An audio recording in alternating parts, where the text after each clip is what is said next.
नमस्कार व्यूअर्स, मैं हूं अमीश देवगन। रात के 9 बज चुके हैं और आप देख रहे हैं सीएनबीसी आवाज पे टक्कर का आज का एडिशन, यानी बुधवार एडिशन। तेलंगाना के मुख्यमंत्री रेवंत रेड्डी ने कहा है कि हिंदू धर्म में 3 करोड़ भगवान हैं, कोई कुंवारों के देवता हैं तो कोई शराबियों के देवता हैं। लेकिन इसी बीच रक्षा मंत्री राजनाथ सिंह ने कहा है कि पंडित नेहरू पब्लिक फंड से बाबरी मस्जिद का कायाकल्प करवाना चाहते थे और इसी वजह से कांग्रेस पर तुष्टीकरण के आरोप लग रहे हैं।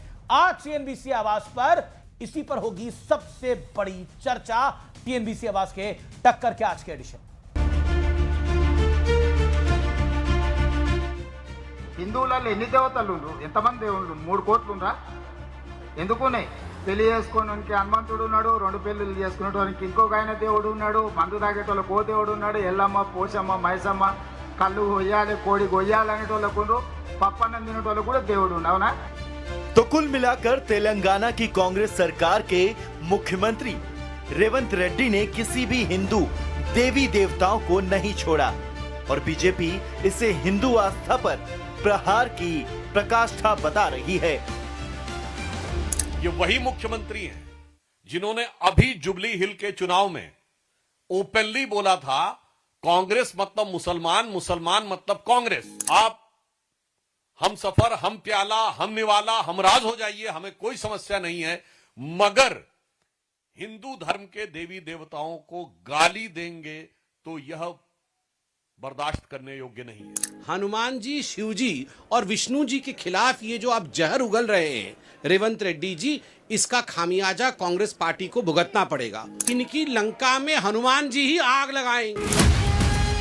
वैसे हिंदू आस्था पर कांग्रेस नेताओं के प्रहार की फेहरिस्त लंबी है, जिसमें भगवान राम के अस्तित्व पर सवाल उठाने से लेकर भगवा आतंकवाद और अब सीधे देवी देवताओं के अपमान का आरोप लगा है। लेकिन इस मुद्दे पर सियासी आर पार के बीच रक्षा मंत्री राजनाथ सिंह ने पंडित नेहरू पर भी बहुत बड़ा आरोप लगा दिया है। जब पंडित जवाहरलाल नेहरू बाबरी मस्जिद के मुद्दे पर सरकारी खजाने से पैसा खर्च करने की बात जब उन्होंने छेड़ी थी, उसका भी विरोध यदि किसी ने किया था तो गुजराती मां की कोख से पैदा हुए सरदार वल्लभ भाई पटेल ने ही किया था मेरे भाई। और ये सब रोज ये कुछ ना कुछ डिस्ट्रैक्शन उठा लेते हैं। असली मुद्दे हैं पब्लिक के, वो कोई उस पर कोई चर्चा ना हो। ये सोची समझी रणनीति चल रही है। एक तरफ राजनाथ सिंह जी बाबरी मस्जिद के बारे में बोलते हैं, दूसरी तरफ मदनी जिहाद की बात करते हैं, फिर वही हिंदू मुसलमान विवाद करने की कोशिश करते हैं। इस बीच संसद में कुत्ते वाला विवाद छेड़ने वाली कांग्रेस सांसद रेणुका चौधरी आज नए अंदाज में दिखी। मैम, आपके खिलाफ संसद में प्रिविलेज मोशन लाने की तैयारी कर रही है बीजेपी, क्या कहेंगे आप? क्या और क्या बोले? मैम, आपके खिलाफ संसद में प्रिविलेज मोशन लाने की तैयारी कर रही है बीजेपी, क्या कहेंगे आप? क्या और क्या बोले? लेकिन आज सबसे बड़ा सवाल है कि तुष्टीकरण के लिए कांग्रेस सियासत का हर दायरा लांघ रही है। आज इसी पर होगी देश की सबसे बड़ी पॉलिटिकल डिबेट, कांग्रेस का तुष्टीकरण कल, आज और कल। देश की सबसे पॉपुलर डिबेट में आज का विश्लेषण क्या है, ये नजर डाल लेते हैं। मैं आपको एक एक करके नेहरू युग में लेके जाता हूं। राजनाथ सिंह का दावा, पंडित नेहरू पब्लिक फंड से बाबरी मस्जिद का पुनर्निर्माण चाहते थे। सरदार पटेल के विरोध कर पंडित नेहरू को प्लान को नाकाम किया और इसका जिक्र किताबों में भी है। नरसिम्हा राव सरकार 7 दिसंबर 1992 सुप्रीम कोर्ट ने शाह बानो के पति को गुजारा भत्ता देने का आदेश दिया, लेकिन तत्कालीन प्रधानमंत्री राजीव गांधी की मैं बात कर रहा हूं, राजीव गांधी की तत्कालीन प्रधानमंत्री राजीव गांधी ने सुप्रीम कोर्ट के फैसले को पलट दिया और उसके खिलाफ संसद में कानून बनाया। नरसिम्हा राव सरकार 7 दिसंबर 1992 तत्कालीन प्रधानमंत्री नरसिम्हा राव ने भरी संसद में उसी स्थान पर बाबरी मस्जिद बनवाने का वादा किया। 7 दिसंबर 1992 मनमोहन सिंह की सरकार भगवा आतंकवाद की थ्योरी गढ़ी गई। 5 मार्च 2014 को चुनाव से ऐन पहले दिल्ली में प्राइम लोकेशन की 123 प्रॉपर्टीज को वक्फ को सौंप दिया गया। राहुल गांधी का दौर आता है। विकीलीक्स का बड़ा दावा है जुलाई 2009 का, बराक ओबामा से मुलाकात में राहुल गांधी ने हिंदू एक्सट्रीमिस्ट को लश्कर तैयबा से भी बड़ा खतरा बताया था। उर्दू अखबार जुलाई 2018 में लिखता है, राहुल ने कांग्रेस को मुसलमानों की पार्टी बताया। राहुल गांधी के ये दौर की मैं बात कर रहा हूं। और अब आता हूं मैं रेवंत रेड्डी की बात करता हूं। 7 नवंबर 2025 मुसलमानों को संबोधित करते हुए कहा, कांग्रेस मुस्लिम है और मुस्लिम ही कांग्रेस है। उसके बाद जो 2 बार हिंदू धर्म में कितने भगवान हैं? 3 करोड़। जो अविवाहित हैं उनके लिए भगवान हनुमान है। जो 2 बार शादी करते हैं उनके लिए भगवान अलग है। जो शराब पीते हैं उनके लिए एक ही भगवान है। मुर्गा खाने वाले लोगों के लिए अलग भगवान है। यह रेवंत रेड्डी ने बोला और इसी पर पूरा तूफान मचा। लेकिन बड़ा सवाल यह है आज का, क्योंकि राजनाथ सिंह ने बड़ी बात बोली है, क्या इतिहास से वर्तमान तक तुष्टीकरण ही कांग्रेस का असली पॉलिटिकल एजेंडा है? इस पर बात करने के लिए मेरे साथ कई दिग्गज हैं और एक सरप्राइज गेस्ट भी जुड़ेगा। लेकिन अजय लोक मार्तंड भारतीय जनता पार्टी के हैं, चरण सिंह सापरा कांग्रेस पार्टी के प्रवक्ता हैं, मेरे साथ अनुराग भदौरिया हैं, समाजवादी पार्टी के, शुभ्रास्त्रा जानी मानी राइटर हैं, वो जुड़ेंगी, और Somnath Bharti former law minister Delhi के हैं। लेकिन एक बड़ी सरप्राइज एंट्री है मेरे साथ इमरान मसूद स्टूडियोज में है, कांग्रेस के कद्दावर नेता, पश्चिमी पूरे उत्तर प्रदेश के कांग्रेस के बड़े नेता इमरान मसूद मेरे साथ स्टूडियोज में। इमरान भाई आप आइए, मेंबर ऑफ पार्लियामेंट है, इमरान मसूद का अभिनंदन है। इमरान मसूद आपका स्वागत है इस चर्चा के अंदर, आइए बैठिए आप प्लीज। इमरान मसूद जी, सबसे पहला सवाल आप ही से कर लेते हैं, कांग्रेस की तुष्टीकरण की नीति कल, आज और कल जो राजनाथ सिंह ने बात बोली उसमें कितना दम है? देखिए, राजनाथ सिंह जी ने जो बात बोली वो मुझे नहीं समझ में आता उन्होंने कहाँ से निकाल कर बोली। हमें तो एक ही चीज़ की जानकारी है कि सरदार पटेल जी ने, जिनका जिक्र उन्होंने किया, सरदार पटेल जी ने चिट्ठी लिखी थी और चिट्ठी के अंदर लिखा था आरएसएस की गतिविधियों को जान करके, और उन गतिविधियों को देखते हुए उन्होंने आरएसएस के ऊपर बैन करने का काम किया था। जहाँ तक पंडित जवाहरलाल नेहरू की बात है, तो पंडित जवाहरलाल नेहरू तो पूरे देश को एक सूत्र में पिरोना चाहते थे। वो तो अपने विपरीत विचारधारा के लोगों को भी साथ लाना चाहते थे। उन्होंने श्यामा प्रसाद मुखर्जी जी को इसीलिए शामिल किया। उन्होंने एक सेकंड सर, उन्होंने ही थे। अगर सरदार पटेल रहते तो ये आरएसएस आगे बढ़ ही ना पाती। वो तो पंडित जवाहरलाल नेहरू थे जिन्होंने एक सेकंड पंडित जवाहरलाल नेहरू थे जिन्होंने इसके ऊपर से बैन हटाया था, वरना सरदार पटेल साहब ने तो बैन किया था। इमरान मसूद, आपसे मेरा एक बड़ा सवाल है, 1950 के आसपास बाबरी मस्जिद अयोध्या के रेनोवेशन का मुद्दा उठा। नेहरू, ये मैं inside story of Sardar Patel, the diary of Maniben Patel, उनकी किताब से मैं उठा के लेकर आया हूं। उन्होंने उसका कड़ा विरोध किया, जिसको राजनाथ सिंह ने जिस बात को बोला है। और पंडित नेहरू चाहते थे बाबरी मस्जिद किसी के सरकारी फंड से बने। सुनिए मेरी बात, पर जकात से मस्जिद बन सकती है क्या? पंडित जवाहरलाल नेहरू प्राइम मिनिस्टर थे और उनके द्वारा कही गई विरोध या कही गई कोई भी बात दस्तावेज होगी, वो किसी के कहे के ऊपर नहीं आप यकीन कर सकते, वो दस्तावेज हो गया। अगर उन्होंने किसी को चिट्ठी लिखी, पर यह बात तो सत्य है ना, सोमनाथ मंदिर में जब राजेंद्र प्रसाद तत्कालीन प्रेसिडेंट जा रहे थे तो पंडित नेहरू ने उनको रोका था, वो तो सत्य ही है। नहीं, देखिए एक बात सुनिए, बीजेपी कह रही है कि तुष्टीकरण की आदत कांग्रेस की पुरानी है, नेहरू से लेके राहुल गांधी तक। नेहरू जी की वजह से तो बैठे हो। अगर सरदार पटेल ने जो काम किया था वो कर दिया होता तो यहां बैठे ही ना होते, ये विचारधारा ही ना रहती जो जिसके लिए सरदार पटेल ने आपको इतनी सख्ती के साथ बैन किया था। तो बाद में खोला भी तो बैन सरदार पटेल ने। सरदार पटेल ने नहीं, सरदार पटेल ने नहीं 1966 के 1962 में या 66 में कहा करके देखिए पंडित नेहरू की बात, उसके बाद राजीव गांधी ने शाहबानो का फैसला पलट दिया, वहां तो तुष्टीकरण हुआ। उसके बाद एक मिनट, संविधान के अंदर यह अधिकार है कि मैं अपने धार्मिक मसलों को बिल्कुल आजादी के साथ मानूंगा, मेरे किसी पर्सनल लॉज के अंदर दखल नहीं होगा।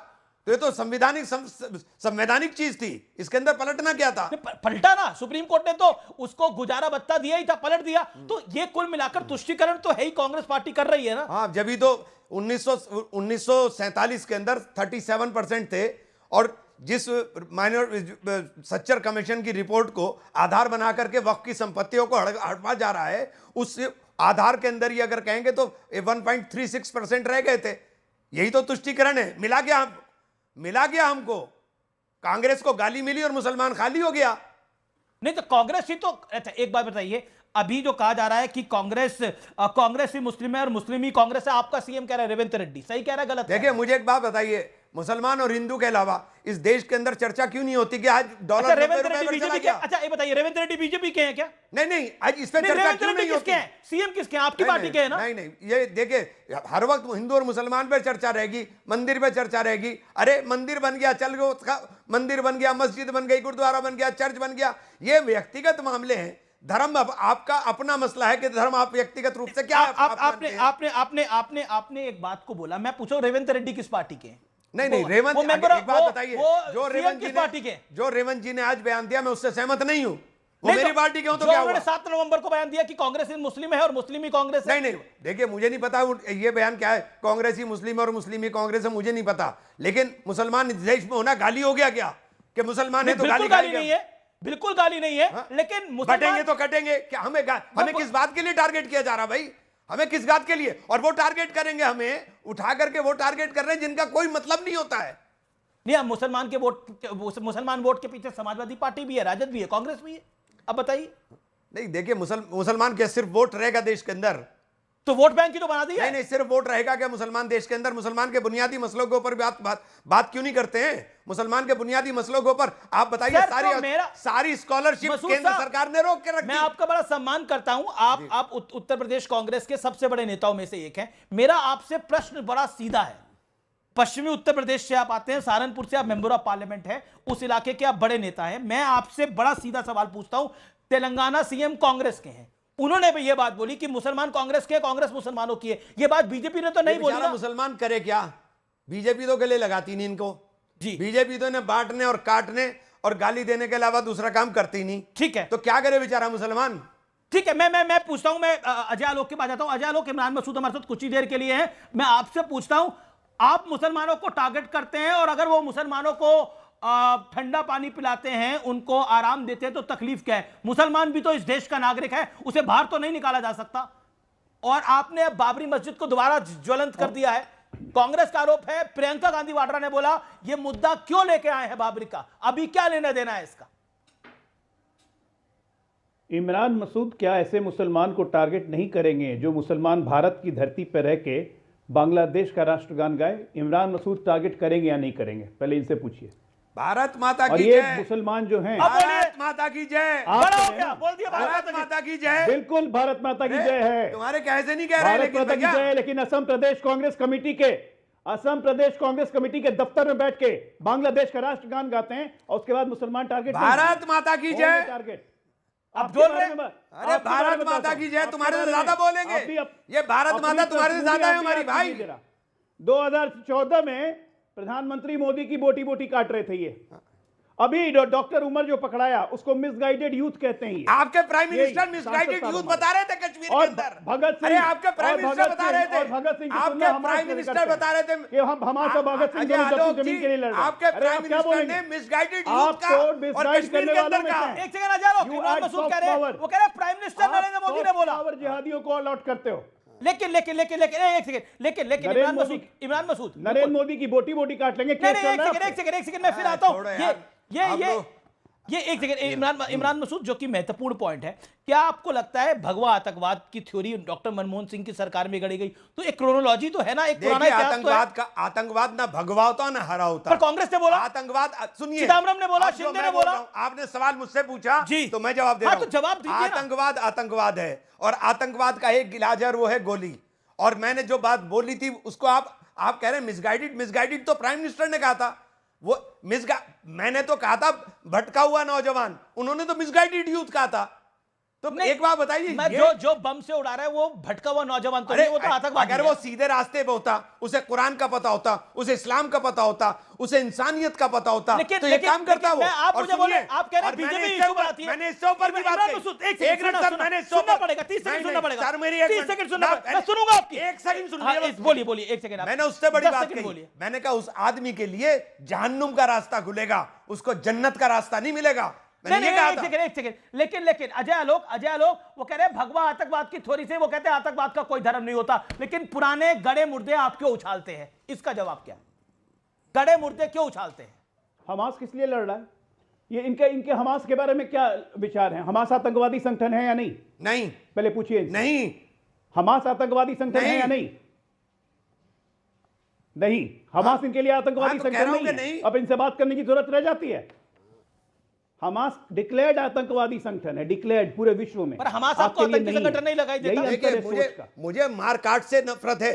मैं मारकाट पर हमास तो मारकाट ही नहीं है। नहीं मैं मार सुनिए मेरी बात, मैं हमास से मारकाट से नफरत क्यों नफरत जितने भी मुक्ति आंदोलन हुए उन तमाम तरह आंदोलन के अंदर, चाहे नेल्सन मंडेला रहे हो अफ्रीका के अंदर, चाहे हमारे आंदोलन रहे हो, हमारे तमाम लोगों को क्या ब्रिटिशर्स बोलते थे?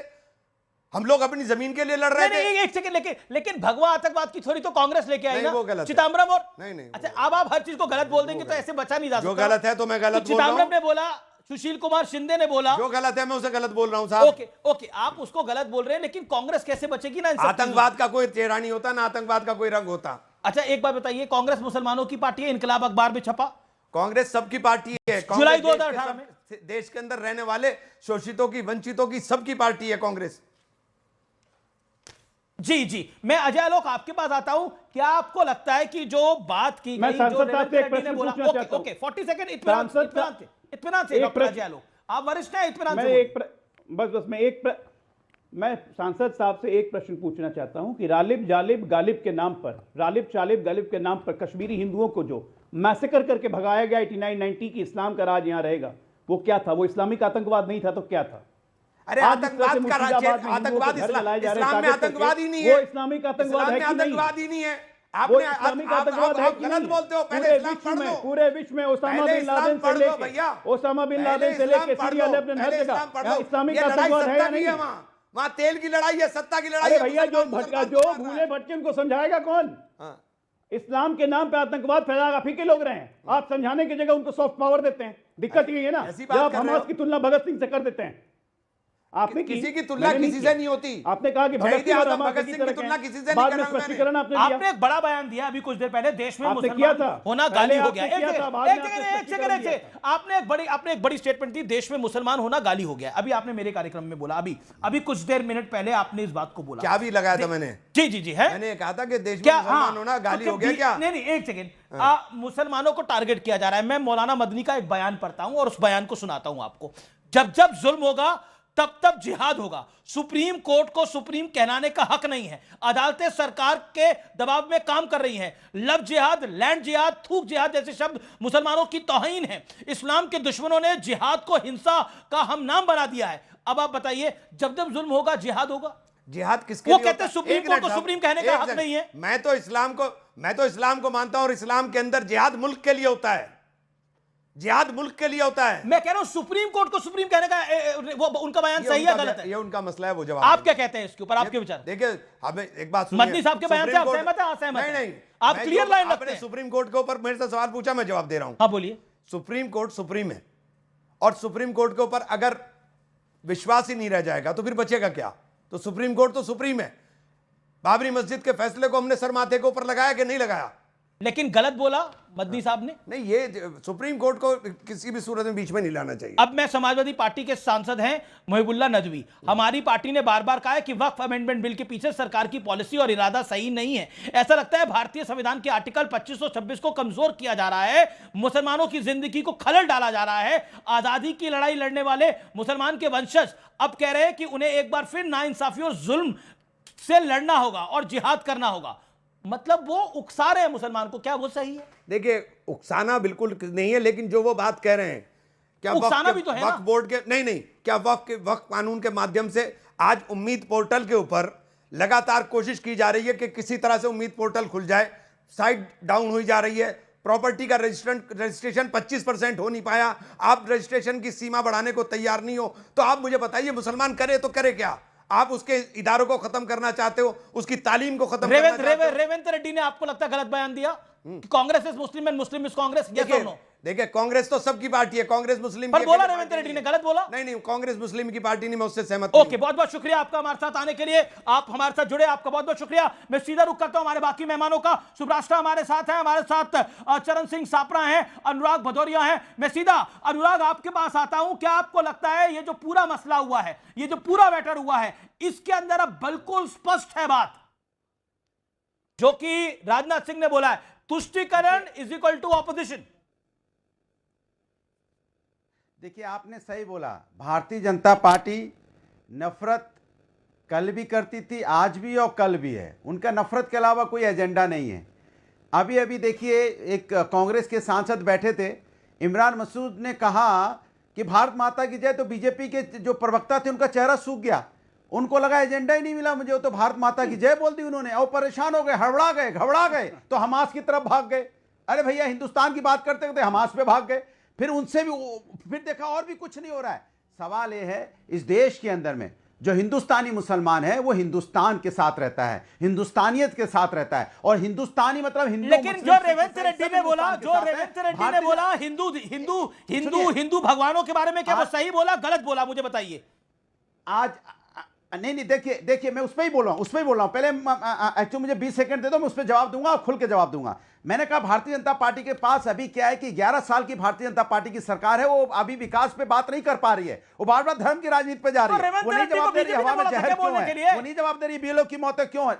अरे 10 सेकंड दो तो सही भाई, मैं जवाब दूंगा, 10 सेकंड बोलने दो यार। पिस्टल मेरे दिमाग पे मत लगाओ यार, आप तो ऐसे जवाब लेते हो जैसे मेरे दिमाग में पिस्टल लगा दिया। जवाब नहीं लगा रहा, यहाँ कट्टा नहीं आपसे कह रहा हूं, आप ऐसी बातें करते हो यार, एकदम तान देते हो भाई, मुझे बोलने तो दो भाई, 10 सेकंड बोलने दो। मैंने कहा कि भारतीय जनता पार्टी की 11 साल से सरकार है इस देश के अंदर में, 11 साल में भारतीय जनता पार्टी ने क्या किया उसका जवाब नहीं दे पा रही, क्योंकि हवा में जहर क्यों है, जिससे लोगों को सांस लेना मुश्किल हो गया, बीएलओ की मौतें क्यों हो रही हैं, कब सिर्फ यहाँ नकली क्यों बिक रहा है, जिससे बच्चों की जाने जा रही होंगी, ना जाने कितने लोग परेशान हो रहे हैं। $90 90 का हो गया, ये $90 90 का हो गया डेली, आप बोलते हैं। मेरा प्रश्न ये है, मैं रेवंत रेड्डी पे जाता हूं, फिर मैं आपकी बात आता हूं, फिर मैं आपकी बात आता हूं। रेवंत रेड्डी पे भाई आ गया, रेवंत रेड्डी पे सुन तो लो। चरण सिंह ने रेवंत रेड्डी पे कुछ नहीं बोला, वो आपके लिए इंपॉर्टेंट नहीं है।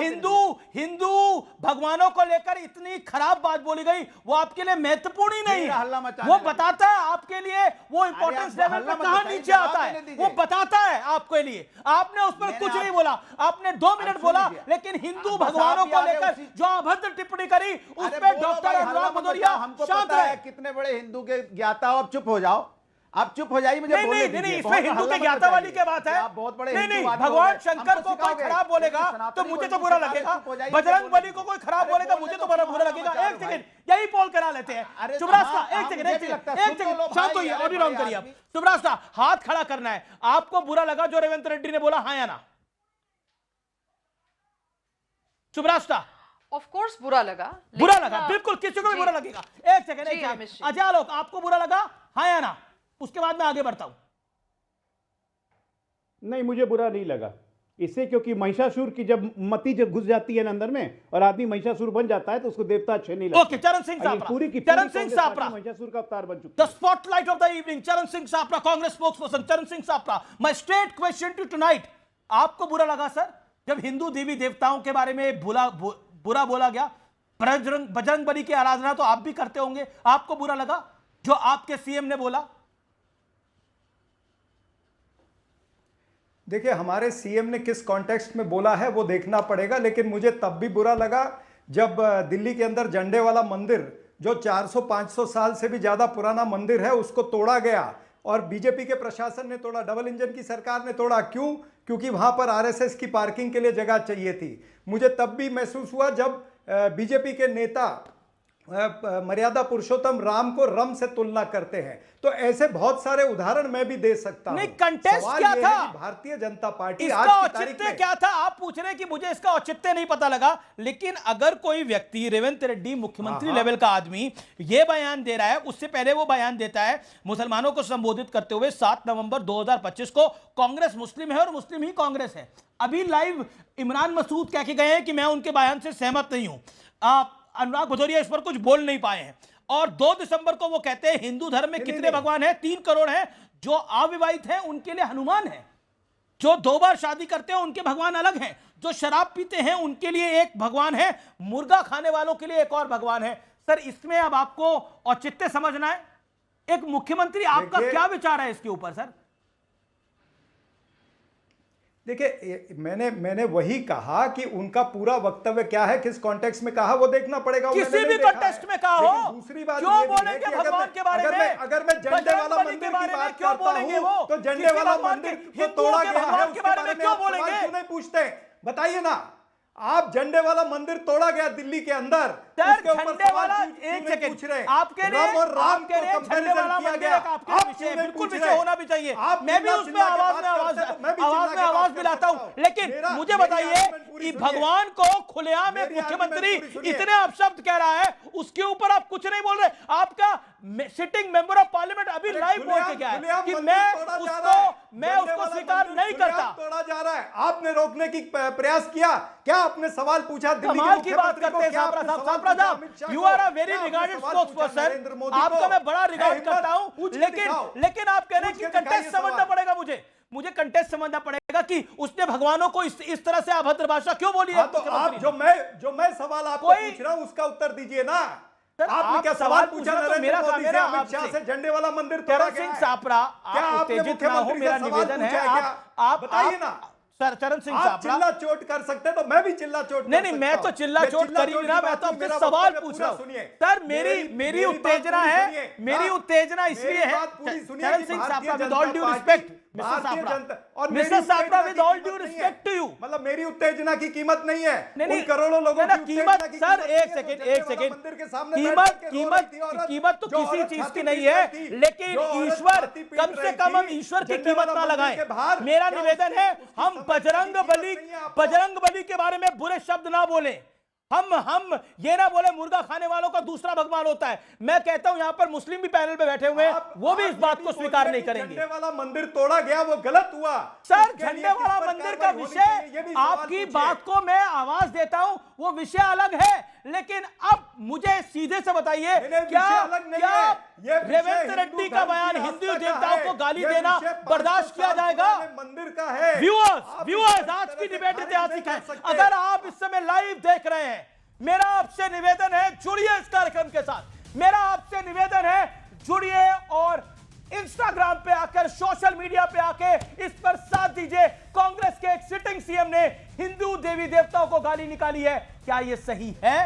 बीजेपी इसको बड़ा विषय बना रही है, क्या यह सही है? मैं रुक करता हूं आपका अजय आलोक, जवाब आपका। उन्हें कंटेस्ट नहीं पता, वो औचित्य समझेंगे फिर बोलेंगे। अजय आलोक 40 सेकेंड्स। देखिए उनको सब कॉन्टेक्स्ट पता है, वो औचित्य भी समझते हैं, लेकिन बोलेंगे नहीं क्योंकि ऊपर में गांधी परिवार का दबाव है। नहीं ये तो आज जस्टिफाई कर देंगे यहां बैठ के कि ऑपरेशन ब्लू स्टार में आर्मी जो घुसी थी स्वर्ण मंदिर में, वो भी सही था, इंदिरा गांधी का सही निर्णय था। ये नरसंहार को भी जस्टिफाई कर देंगे क्योंकि इनको गांधी परिवार को खुश करना है। रेवंत रेड्डी जैसा राक्षस, जिसको मैं महिषासुर की उपाधि मैंने दिया है, देवताओं से नफरत है और उनको भी अपनी कुर्सी बचाने के लिए गांधी परिवार को खुश रखना है। तो गांधी परिवार को खुश रखने का सबसे अच्छा तरीका जानते हैं क्या? कांग्रेस में सनातन धर्म को गाली दो, हिंदू देवी देवताओं को गाली दो, आरएसएस परिवार जस्टिफाई करेगा? बताइए। सेकंड ग्रेड ऑफ सिटीजन बना दो उनको, जो शुरू से आज तक नेहरू के जमाने से लेकर आज तक यही करते हैं। ये परंपरा चली आई है नेहरू के जमाने से लेकर आज तक, चाहे वो सोमनाथ मंदिर बनाने की बात हो, चाहे नई बाबरी मस्जिद बनाने की बात हो, जो आज राजनाथ सिंह जी ने कहा सामग्री आ जाती है दिल्ली के अंदर। स्वर्ण मंदिर को तो जस्टिफाई कर दीजिएगा। छाती पर बैठ करके वहां पर गाड़ी पर बम ब्लास्ट होता है। राजनीति की भी एक सीमा होती है, हमारे धर्म पे मत बोलिए, हमारे धर्म पे मत बोलिए, आपको वार्निंग दे रहा हूं। समझिए और किसी ऐसे व्यक्ति का समर्थन मत कीजिए, उत्तर देने के लिए नहीं हिंदू है। धर्म के देवी देवताओं को जो गाली दे उसका समर्थन मत कीजिए। अंदर बम ब्लास्ट क्यों हुआ? दिक्कत हो जाएगी, बता रहा हूं। कौन उसका दिक्कत जवाबदार हो जाएगी, ये बर्दाश्त नहीं किया जाएगा। जवाबदारी किसकी है? बर्दाश्त नहीं किया बताइए। जाएगा। पुलवामा की जवाबदारी आप क्यों नहीं लेते? कोई फर्क नहीं पड़ता है। अकाउंटेबिलिटी आपकी इतनी हिम्मत है कि आप हिंदू देवी देवताओं को गाली देंगे? नहीं चलने दूंगा। बताइए आपको इस देश का हिंदू की अकाउंटेबिलिटी बताइए। बताइए इस देश का हिंदू आपको दिल्ली बम ब्लास्ट की अकाउंटेबिलिटी बताइए। है ताकत, बेशर्मों की तरह बोले जा रहे हैं, दिल्ली बेशर्मों की तरह बोले जा रहे हैं। अमित शाह किस तरह से अनुराग के पास में चलो, ऑडियो डाउन। देखिए मैं एक बारी सैयद को भी ले लेता हूं। सैयद आपको क्या लगता है जो रेवंत रेड्डी ने हिंदू देवी देवताओं के बारे में बोला वो सही था गलत था? 40 सेकंड, अ शार्प रिप्लाई। जी बिल्कुल। सबसे पहले तो रेवंत रेड्डी गारू जो आदर सम्मान के साथ उनको कहना चाहूंगा मैं, मेरे जो सबसे प्रिय मित्र हैं वो हनुमान भक्त हैं और मैं समझता हूं कि लॉर्ड हनुमान एक हिम्मत की मिसाल है, ना सिर्फ हिंदुस्तान के लिए लेकिन विश्व के लिए। मैं एक बहुत बड़ी गैदरिंग में गया था अमीश भाई, और आपको बता दूं मैंने जब हनुमान चालीसा पढ़ा, जय हनुमान ज्ञान गुण सागर, जय कपीश तिहुँ लोक उजागर, रामदूत अतुलित बलदामा, अंजनी पुत्र पवन सुत नामा।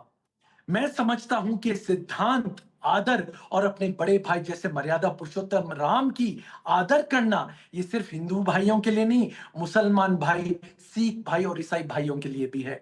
मैं समझता हूं कि अनुमुला रेवंत रेड्डी गारू, कृपया करके अगर आप ऐसा कह के मुसलमानों का दिल जीतेंगे या खुश कर देंगे, आप बिल्कुल गलत हैं। आपको तमाम 140 करोड़ हिंदुस्तानियों से और जहां जहां मेरे हिंदू भाई हैं विश्व में, आपको माफी मांगनी होगी, क्योंकि जिस तरह से हमारा इस्लाम कहता है लकुम दीनुकुम वलियुद्दीन, हमारा दीन हमारे साथ, आपका दीन आपके साथ, हम आपका आदर प्रणाम करेंगे, सम्मान करेंगे जब आप हमारे हिंदू भाइयों का सम्मान करेंगे, प्रणाम करेंगे। और Revanth Reddy garu, Charan Singh Sapra, he is a Muslim और वो हनुमान चालीसा की उन्होंने कुछ पंक्तियां पढ़ी।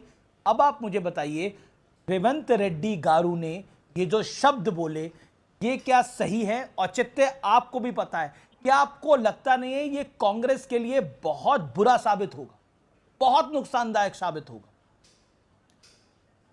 देखिए, औचित्य मुझे पता नहीं है, लेकिन शब्द जो है वो चुन करके बोलने चाहिए थे, ये मैं कह सकता हूं। लेकिन भारतीय जनता पार्टी आज के मुद्दों पर क्यों नहीं चर्चा करना चाहती? आज का मुद्दा ही है, जो है वो 90 पार हो गया है डॉलर की तुलना में।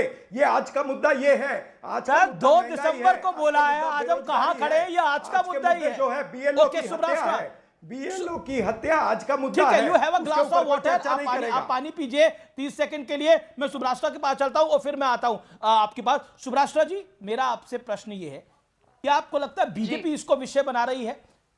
और आज का जो विषय है वो है कि कांग्रेस का तुष्टीकरण कल, आज और कल, चाहे वो बाबरी मस्जिद को दोबारा बनवाना हो, चाहे वो शाहबानो का केस हो, और चाहे वो रेवंत रेड्डी का आज का बयान हो, चाहे वो इनकलाब अखबार हो 2018 का। जी आमिश जी, आपने जो मुझसे सवाल पूछा है, उस सवाल का जवाब मुझे लगता है कि इतिहास में ढूंढने से हमें बहुत आसानी से कांग्रेस की जो नीति रही है मुसलमानों के प्रति, या यूं कहे माइनॉरिटीज के प्रति, तो बहुत स्पष्ट हो जाता है। रेवंत रेड्डी जी ने जो आज कहा, वो बयान कोई नया बयान नहीं है। कांग्रेस की जो सेक्युलरिज्म को लेकर के पॉलिसी रही है, नेहरूवियन सेक्युलरिज्म और पटेल वर्जन ऑफ सेक्युलरिज्म, बहुत अलग अलग तरीके से। होल्ड ऑन सुब्राष्ट्रा, आपको लगता है ये सेक्युलरिज्म है? हिंदू भगवानों को अपशब्द कहना सेक्युलरिज्म है? आपको लगता है ऐसा? बिल्कुल भी नहीं। लेकिन जिस तरीके से मानक बना दिया गया है कांग्रेस पार्टी के भीतर, और कुछ नेता जो आकर के बयान देकर चले जाते हैं और उसके बाद आधिकारिक रूप से न स्पष्टीकरण आता है और न ही डांट लगाई जाती है, तो ये तो माना जाए ना कि आधिकारिक रूप से हिंदुओं को गाली देना ही सेक्युलरिज्म की परिभाषा हो गई है कांग्रेस के अंदर आज। वरना आप मुझे बताइए कि रेवंत रेड्डी जी का जो यह बयान आया, वो कितना शर्मनाक बयान है। आपने देखा कि क्या प्रियंका गांधी वाड्रा ने या राहुल गांधी ने या सोनिया गांधी ने सामने आकर बात की हो? क्योंकि आप तो कांग्रेस में किसी से ही बात कर दीजिए, वो सीधे यही कहेंगे मैं उनके बयान से इत्तेफाक नहीं रखता। तो भाई, कांग्रेस पार्टी का बयान है क्या? पटेल का एक विजन था, सरदार वल्लभ भाई पटेल का एक विजन था सेक्युलरिज्म को लेकर के, कि हम तुष्टीकरण कतई नहीं करेंगे, law and order, discipline, authority से अगर हमें एनफोर्स करनी पड़ी तो हम करेंगे, सुरक्षा हमारे लिए सर्वोपरि है, हम प्रतीकों के माध्यम से सेक्युलर नहीं होंगे। और यह नेहरूवियन ब्रांड ऑफ सेक्युलरिज्म से बिल्कुल अलग था। पर कालांतर में नेहरूवियन ब्रांड ऑफ सेक्युलरिज्म को भी इतना तोड़ मरोड़ कर प्रस्तुत किया गया कि आज इतनी हिम्मत हो जाती है कि एक पार्टी जो कि अपने आप को राष्ट्रीय पार्टी कहती है, वो सीधे सीधे सामने आती है और कह देती है कि कांग्रेस का मतलब मुसलमानों की पार्टी। और सिर्फ इतना ही नहीं कहती, इस पे आधिकारिक बयान राजनाथ सिंह जी को देना पड़ जाता है। इसलिए पड़ जाता है आमिश जी, क्योंकि ये बीजेपी के लिए फुल टॉस बॉल है। मुझे तो कभी कभी लगता है कि कांग्रेस के जो कुछ ऐसे नेता हैं जो शायद तिलमिला रहे हैं, बौखला रहे हैं बीजेपी में आने के लिए, वो जानबूझकर ऐसे बयान देते हैं। आप कहना क्या चाह रही है? रेवंत रेड्डी तिलमिला रहे हैं बीजेपी में आने के लिए, रेवंत रेड्डी तिलमिला रहे हैं बीजेपी में आने के लिए, फुल टॉस बॉल दे रहे हैं बीजेपी को। ये तो मतलब कांग्रेस की गिनी चुनी सरकारें हैं, ये कांग्रेस के लिए झटका हो सकता है। अनुराग भदौरिया भी मुस्कुरा रहे हैं इस बात के ऊपर। एक सेकंड, अनुराग भी कुछ कमेंट करना चाहते हैं, लेकिन अनुराग यू चोज टू, आपने ये चुना, आपने ये चुना कि हिंदू भगवानों के प्रति जिस तरह के शब्द बोले गए उस पर आपने जवाब नहीं दिया, वो आपके लिए लास्ट प्रायोरिटी थी। यही बताता है कि आपकी सोच क्या है, आपकी सोच में सेक्युलरिज्म क्या है, ये बताता है ना। आपने अपने वक्तव्य में, आपको बस मौका था इस पर बोलने का, आपने नहीं बोला। सुन लीजिए, आपने इधर उधर की सारी बातें करी, इसमें बोला ही नहीं लास्ट तक। अरे सुन तो लो प्रभु, अरे प्रभु सुन लो, प्रभु एक ही है, मैं प्रभु कम नहीं से हूं, कम प्रभु उतनी एक ही दया है, जितनी उसका और सम्मान करो बस। अरे सुन लीजिए, अरे प्रभु सुनिए, हम हर आत्मा को परमात्मा समझते हैं, प्रभु आपको भी हम प्रभु समझते हैं, कण कण में प्रभु हैं, लेकिन आप नहीं समझते तो हम क्या करें। अब सवाल यह है कि जितना समय आप दूसरों को चुपचाप सुनते हैं ना, मंत्रमुग्ध होकर, मेरा भी सुन लेना थोड़ा सा तो अच्छा लगेगा।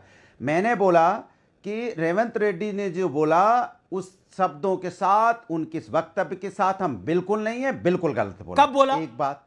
दूसरी बात, मैं उसके कब बोला, ये कब बोला, क्या हो गया, कब बोला? अभी तो बोला। अरे अब बोल रहा हूं ना, जब बोलने का मौका दोगे तब तो बोलूंगा। आप तो यहां पे ऐसे सवार रहते हो कि कहीं अच्छा बोल ना दे विपक्ष वाला। अच्छा बोल दोगे तो आपका एजेंडा खत्म हो जाएगा। दिक्कत तो ये है ना, आप विपक्ष को बोलने का देते हो, रनिंग कमेंट्री चलाते हो, रनिंग कमेंट्री। सारे नेता विपक्ष के, इमरान मसूद विपक्ष के, चरण सिंह सापरा विपक्ष के, सोमनाथ भारती विपक्ष के, अनुराग भदौरिया विपक्ष के, अभी विपक्ष के नेता बोल नहीं पा रहे। ऐसे ही वोट चोरी हो रही है, ऐसे ही ईवीएम खराब है। व्यूअर्स आपने देखा ना, ऐसे ही वोट चोरी है, ऐसे ही ईवीएम खराब है। खुल्लम खुल्ला डिबेट के अंदर झूठ बोला जा रहा है, खुल्लम खुल्ला। अरे बोलने तो दो, देखो आप रनिंग कमेंट्री कर, बोलने दो। मैंने कहा रेवंत रेड्डी जी ने बोला बिल्कुल गलत बोला, हम उनके शब्दों के साथ नहीं खड़े हैं। हम वो भी नहीं खड़े कि भारतीय जनता पार्टी ने जिससे झंडे वाला का मंदिर तोड़ा उसके साथ भी नहीं खड़े। हम उस व्यक्ति के साथ भी नहीं खड़े जो भारतीय जनता पार्टी ने जिसको ले लिया, जो प्रभु राम और विष्णु के बारे में कितने गलत शब्दों का इस्तेमाल कर रहा था पार्लियामेंट में खड़े होकर। लेकिन भारतीय जनता पार्टी है। आप मुझे ये बताइए, ये भी डॉक्टर है अनुराग भदौरिया, आप मुझे ये बताइए, जनता के कई मुद्दे विपक्ष के नेताओं ने उठाने की कोशिश की आपके शो में यहाँ पर। आप मुझे बताइए कि क्या रेवंत रेड्डी, रेणुका चौधरी और इस तरीके के, जो मैं बहुत जिम्मेवारी से बोल रही हूं, अब इनका भाषण सुनकर ऐसा लगता है कि ये छुटभइये नेता हैं। ये छुटभइये नेता इनकी भाषा, अनुराग भदौरिया की भाषा क्यों नहीं बोलते? क्यों नहीं मुद्दा उठाते जीएसटी का? क्यों नहीं मुद्दा उठाते लेबर रिफॉर्म्स का? क्यों मुद्दा उठाते हैं सेक्युलरिज्म और कम्युनिज्म का? तो क्या इनके, क्या विपक्ष के अंदर, क्या विपक्ष के अंदर इतनी भी एकता नहीं है? हवा में क्या जनता से इतना कटे हुए हैं? डॉलर क्या जनता से कटे हुए नहीं, आतंकवाद मुद्दा नहीं, मंदिर तोड़ा झंडे वाला का मुद्दा नहीं, उनके लिए कुत्ता मुद्दा है। कुत्ता, ये कुत्ता को मुद्दा बना के पार्लियामेंट में अपना काम चला रहे हैं। इतना विकास की बात नहीं कर सकते, डेवलपमेंट की बात नहीं कर सकते। भाई सत्ता पक्ष की क्या जिम्मेदारी है? सत्ता पक्ष की जिम्मेदारी उनके परिवार वालों के बारे में बात करें। अनुराग जी आपके कुत्ते पे भी मैं आता हूं, एक सेकंड ऑडियो डाउन करें। अनुराग आपके कुत्ते पे भी मैं आता हूं, कुत्ते की कहानी भी, आपकी कुत्ते की कहानी भी मैं आपको पूरी बताऊंगा। ओके सुब्रास्टा, अनुराग को आप क्या कहना चाहती हैं? बेकायदा ये भी डॉक्टर है। वैसे मैं ये कहना चाहती हूं कि अनुराग जी थोड़ा सा अपने आसपास जो चल रहा है उससे रूबरू होकर डिबेट में बैठा करें। रेणुका चौधरी को जब माइक दिया गया बोलने के लिए, एएनआई की रिपोर्टर ने बाइट दिया, बाकी तमाम पत्रकारों ने बाइट दिया, क्यों नहीं बोली लेबर रिफॉर्म्स पर? भौं भौं बोलकर क्यों निकल गई? मतलब इस तरीके का तो विपक्ष है हमारा। ये वो लोग हैं, मैं जनता से अनुराग कहना चाहती हूं, ये वे लोग हैं जिनको हमने चुनकर संसद भेजा है। मुझे तो नहीं लगता हमने कुत्ते की आवाज निकालने के लिए संसद भेजा है। कभी वो बैठकर ठठा कर हंसती हैं, कभी वो ऐसी बातें करती हैं। अनुराग, अब माइक आपके सामने लगाए, अब आप बोले मैं भौंकूंगा तो कोई क्या, मैं ऐसा कह नहीं रहा, लेकिन अब वो तो भौंकी पड़ी। उन्होंने बोला, उन्होंने जिस तरह के एक्शन करा वो वीडियो में हमने देखा, वो ऑडियो में हमने सुना, मतलब क्या जरूरत थी उसको? तो उन्होंने, देखिए वो उनका अपना किसी तरह का रिप्लाई देने का तरीका हो सकता है। हर व्यक्ति का अपना तरीका है। उनके मन में कुछ बात होगी, उन्होंने उसका जवाब दिया। अब उसका जवाब तो उन्हीं से पूछा जाएगा ना, उसका जवाब तो अनुराग भदौरिया नहीं देंगे। लेकिन मेरे सवाल का जवाब क्यों नहीं आ रहा है? मेरे सवाल का जवाब इसलिए नहीं आ रहा है क्योंकि हम मुद्दों पे बात कर रहे हैं। अनुराग आप कह रहे हो, पार्टी को धर्म के नाम पे राजनीति करनी पड़ रही है। आप धर्म के नाम पर खेलते रहते हैं। ओके, आप धर्म के नाम पर खेलते रहते हैं। उनका रिप्लाई करने का रेणुका चौधरी का अपना तरीका है। ये इतने बड़े ढीठ हैं कि इनको रिप्लाई करने की जरूरत नहीं है, क्योंकि ये अपना प्ले और रिवाइंड खुद शुरू कर देंगे। इनको मुद्दों की बात कभी करनी नहीं है। ये उसी समाजवादी पार्टी के हैं जिस समाजवादी पार्टी के जो रेणुका चौधरी ने भौं करा, जो रेणुका चौधरी ने भौं करा, वो भी एक तरीका जवाब देने का। अभी तक दर्शन करने नहीं गए। रेणुका चौधरी जिस तरह से उन्होंने कहा अरे कि भैया, जो प्रभु डसता है, जो कर्ण में यही नहीं काटता है, पता, वो अंदर सनातन संसद को में पढ़ो, है। सीखो। उनके एक मैं मिनट, तो ये कह रहा हूं, डसना प्रभु और कर्ण में काटना, आइए, ये आप भाषा गाँवों सूत्र में नका की भव्य थी, और वैसे ही वहाँ पे कण-कण में दस आपके कुछ मंदिर नहीं बना है, आइए है, दर्शन कीजिए। आपके मैं तो हिसाब से बुला कुछ रहा नहीं हूं, है। शिव जी का समझे ना? मंदिर, आइए आपने दर्शन जो कीजिए। कपड़े पहने हैं वही बताइए, आपके भव्य कण-कण वहाँ में, पे श्री कृष्ण भगवान जो की कपड़े मूर्ति आपने लगी, आइए पहने हुए ना दर्शन वही कीजिए, आपके हाथ कण-कण जोड़िए। में। अच्छा, ठीक है, और एक बार आप जान लगातार जाइए, बोलते हैं, इस ऑडियो तरह डाउन से करिए करते प्लीज रहेंगे ना, यार। जो भी बचा कुचा है साफ हो जाएगा। ओके, मैं इनका सोमनाथ आदत है भारती बीच के में बोलने का जानबूझ के। मैं सोमनाथ भारती की बात चलता हूं, काफी देर से वो वेट कर रहे हैं, फॉर्मर लॉ मिनिस्टर है सोमनाथ भारती। जो कांग्रेस के सिटिंग सीएम ने एक बयान दिया है, उसको लेकर आपकी पहली टिप्पणी क्या है? क्या आपको लगता है वो सही कहा है या आप उससे असहमत हैं? सुसाइडल है ये बिल्कुल सुसाइडल है। पता नहीं क्या हो रहा है कांग्रेस में, समझ में नहीं आ रहा मुझे। और ये कांग्रेस की तुष्टीकरण नीति नहीं है, ये कांग्रेस की हिंदू इंसल्टीकरण नीति है। मतलब तुष्टीकरण करते वहां पे चलो ठीक था, लेकिन आप कर क्या रहे हैं? इतने बड़े तरीके से एक सीएम मंच पे खड़ा होकर के जो गालियां दे रहे हिंदू देवी देवताओं को, मुझे समझ में नहीं आ रहा इनकी मत मारी गई है क्या? इस आदमी को कुत्ते ने काट लिया क्या? हुआ क्या है? जो रेणुका जी वाला कुत्ता था, इनको कहीं काट तो नहीं लिया? ओके, चरण सिंह सब बिल्कुल ही सोच नहीं पा रहा हूं कि हुआ क्या है ये। और देखिए, मतलब जिस प्रकार से चीजें हो रही, मुझे लगता है कहीं तो बड़ी गहरी मिली भगत है। जो मैं कहता हूं हमेशा आपके शो में, कांग्रेस बीजेपी की बहुत गहरी मिली भगत है, क्योंकि जैसे ही भाजपा कहीं घिरने लगती है तो कांग्रेस कुछ ऐसा कर जाती है। पहले राहुल जी क्या करते थे, आजकल भी करते रहते हैं, लेकिन ये जो रेवंत रेड्डी जी ने किया है, ये तो गजब कर दिया।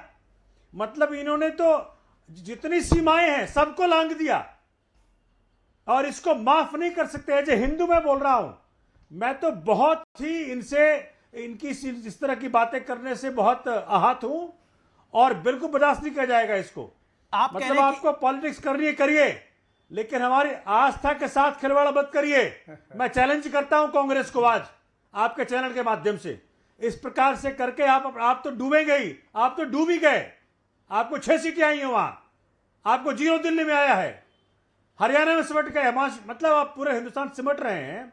एक राज्य आपके पास तेलंगाना, एक आध राज्य और बचा हुआ है, आप खत्म हो जाएंगे। टक्कर है सुखविंदर सिंह सुक्कू, सीएम हिमाचल के। नवंबर 2025 में किसी ने उनको बोला राधे राधे, तो उन्होंने बोला राधे राधे क्यों बोल रहे हो भाई, इसमें क्या तकलीफ है? अगर किसी ने राधे राधे बोला तो आप नमस्कार कह के जवाब दे दो। राधे राधे क्यों बोल रहे हो? एक प्रदेश का सीएम ये कह रहा है, दूसरा प्रदेश का सीएम, दूसरे प्रदेश का सीएम हिंदू देवी देवताओं के बारे में ये कह रहा है। चरण सिंह सापरा आम आदमी पार्टी के वेटरन लीडर, सीनियर लीडर और फॉर्मर लॉ मिनिस्टर दिल्ली के कह रहे हैं कि आप सुसाइडल मिशन पे हैं, समाप्त हो जाएंगे हिंदुस्तान में अगर ऐसे ही करते रहेंगे तो। नहीं, इन्हें आम आदमी पार्टी को हमारा सुसाइडल मिशन नजर आता है। ये कह रहे थे कि हम खत्म हो रहे हैं, पहले तो अपना देख लें कि इनका क्या हाल हो रहा है। मात्र पंजाब के अंदर बचे हैं, और पंजाब में भी ये खत्म होने वाले हैं। तो जो न 3 में है न 13 में, वो हमारे ऊपर कमेंट कर रहे हैं। पहली बात सुनिए, अरे हम आपसे अरे ठीक है ना, बेहतर तो वो जनता बता देगी, जनता बता देगी, शांति रखिए। और जनता ने आपको बता दिया, आपकी औकात दिखा दी है। सुनिए, हम तो अरे भाई हम तो फिर आप कह रहे हैं इनकी औकात दिखा दी, आपका 0 आया दिल्ली में, जहां पर इनको 28 सीटें आई हैं, 26 सीटें आई हैं, आपको 0 आया है। अरे दिल्ली, इनको पूछिए इनका हिमाचल में क्या आया, इनको पूछिए इन्होंने तेलंगाना में क्या किया, इन्होंने पूछिए अच्छा, 100 साल पुरानी पार्टी की हालत है कि झारखंड में इनकी कोई औकात है क्या? भाई जिनकी अपनी औकात नहीं है वो इसी तरह से बात करेंगे। मुकाबला आम आदमी पार्टी से कर रहे हैं, कल को पीके की पार्टी से करने लग जाएंगे तो काम नहीं चलेगा ना। हम नहीं कर रहे, आप कर रहे हैं। Charan Singh Sapra, with all due respect, Charan Singh Sapra, humble submission, with all due respect sir, एक मुझे बात बताइए, सुखविंदर सिंह सुक्कू को राधे राधे से तकलीफ हो गई। अब आप बोले मुझे सत श्री अकाल, तो मैं बोल दूंगा सत श्री अकाल। आप राधे राधे बोलेंगे, मैं राधे राधे बोल दूंगा। अब आप मुझे बताइए इसमें क्या तकलीफ हो गई? किसी ने राधे राधे बोला तो उनको बोला बच्चे ये मत बोलो, क्यों, किस लिए? नहीं, कोई तकलीफ नहीं है, और कोई तकलीफ होनी नहीं चाहिए। लेकिन मुझे अच्छा लगता अगर आप पूरे शो के पूरे शो के अंदर बीजेपी को ये पूछ लेते कि झंडे वाला मंदिर जो है वो क्यों गिराया है, वो किसकी जवाबदारी है, किसके ऊपर एक्शन होना चाहिए। भाई आप तो हिंदू होने का और हिंदुत्व का सर्टिफिकेट बांटते फिरते हैं, आपने ये नहीं पूछा कि राम और रम की तुलना करने वाले को सोमनाथ आपने भारती, नेता क्यों बनाया? आपका एक ऐसे सेकंड अनेक सारी सोमनाथ भारती कुछ चीजें कहना चाहते इनको हैं। भी सोमनाथ सवाल भारती पूछिए। ये आज कह के रहे हैं कि मुद्दों पर आपका सवाल अपना बुरा हाल है, इनको आपका पूछिए अपना कि बुरा हाल है, आप महंगाई हमसे ना बेरोजगारी पूछें। क्यों चरम पर है, आर्थिक विषमता okay okay okay Somnath Bharti कुछ कहना चाहते हैं। सोमनाथ भारती समझ नहीं पा रहा हूं, ये पूछिए कि प्राइवेट अमीश जी इन्वेस्टमेंट नहीं आ रही समझ है। नहीं पा रहा हूं। एक सेकंड सापड़ा जी, आपको ऑडियो डाउन है। कांग्रेस के प्रवक्ता को एक मौका दिया, कांग्रेस के प्रवक्ता को मौका दिया, अगर वो देश से हाथ जोड़ के माफी मांग लेते कांग्रेस के पक्ष से तो बेहतर होता। माफी मांगने के बजाय कि लाखों करोड़ों हिंदुओं की भावनाओं को ठेस पहुंचा करके माफी न मांग करके आप कुतर्क कर रहे हैं। देखिए, आप तुष्टीकरण करें, जो मर्जी करना है करें, लेकिन किसी की भावना को आप चोट ना पहुंचाएं। मैं समझ नहीं पा रहा हूं, पंजाब में सिमटे पड़े हैं, दिल्ली में 0 है, देश के अंदर दो राज्य के अंदर सरकारें हैं, बिहार में 6 आया है। मतलब इनकी जो अहंकार है भगवान शिव के प्रति, इस प्रकार की जो इन्होंने बातें कही हैं, मुझे समझ में नहीं आता। ये हनुमान जी के प्रति जो बातें कही हैं, इनको हो क्या गया है। मैं तभी कहता हूं कि भाजपा कांग्रेस की कुछ अच्छी सी मिली भगत है। जो देखिए राहुल जी जो करते हैं, जो भाजपा के अंदर कुछ ऐसे लोग हैं जो कांग्रेस के लोगों को उकसाते होंगे कि भाई आज ये कह दो, ओके चरण सिंह साहब, आपके पास मौका है, आप हाथ जोड़ के माफी मांग लीजिए। आपके पास मैं 20 सेकंड देख रहा हूं, आपके पास मौका है। आम आदमी पार्टी कह रही है आप माफी मांग लीजिए, आपके लिए बेहतर होगा। नहीं, ये आम आदमी पार्टी के प्रवक्ता मुंगेरी लाल के हसीन सपने देख रहे हैं। मुंगेरी लाल जो बोलते रहे, लेकिन सवाल ये है कि आज के जो मुद्दे हैं उन पर सवाल कौन पूछेगा। जो चौथा चलिए तो फिलहाल CNBC आवाज के टक्कर के आज के एडिशन में इतना ही। आपको मेरा नमस्कार, गुड नाइट।